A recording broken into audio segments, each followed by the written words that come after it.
বাংলাদেশের রাজনীতিতে আলোড়ন তুলেছে সাংবাদিক ইলিয়াস হোসেনের সাম্প্রতিক একটি ফেসবুক পোস্ট। তিনি দাবি করেছেন জামাতে ইসলামীর শীর্ষ নেতাদের ফাঁসির পিছনে জামাতেরই কিছু নেতার গোপন সম্মতি ছিল। পোস্টে বলা হয়েছে, প্রথম সারির কয়েকজন নেতা মারা গেলে নিজেদের পদ ও প্রভাব পাকাপোক্ত করার পরিকল্পনায় শক্ত কোনো আন্দোলন করা হয়নি। এই গোপন পরিকল্পনার নেতৃত্বে ছিলেন ভারতীয় এজেন্ট হিসেবে পরিচিত আবু তাহের, যিনি আওয়ামী লীগের পরামর্শে জামাতকে আন্দোলন থেকে দূরে রাখার চেষ্টা করেছিলেন। যদিও আবু তাহেরের সিদ্ধান্ত অগ্রহণযোগ্য করে জামাতের সহযোগী সংগঠন ছাত্র শিবির আন্দোলন চালিয়ে যেতে চেয়েছিল, কিন্তু নেতৃত্বের বাধার কারণে শিবির চূড়ান্ত আন্দোলনের অনুমতি পায়নি। ফলে দেখা গেছে নেতাদের ফাঁসির পর জামাত কার্যরত কোনো শক্ত প্রতিরোধ গড়ে তুলতে পারেনি। এজন্য নেতাদের হত্যাকাণ্ডকে সহজভাবেই মেনে নেওয়া হয়েছে, যা দেশের সাধারণ মানুষকে বিস্মিত করে।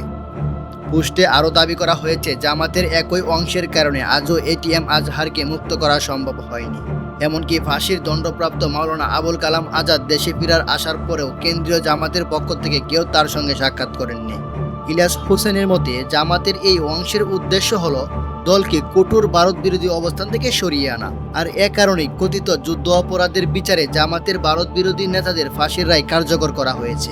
এমনকি মাওলানা দেলোয়ার হোসেন সাঈদীর মতো নেতাকেও আজীবন কারাবাসের মাধ্যমে মৃত্যুবরণ করতে হয়েছে। সবশেষে পোস্টে সতর্ক করে বলা হয়েছে, নিজেদের স্বার্থে কিছু জামাত নেতা ভারতের প্রতি নমনীয়তা দেখিয়ে দলকে বিভক্ত করার পথে নিয়ে যাচ্ছে।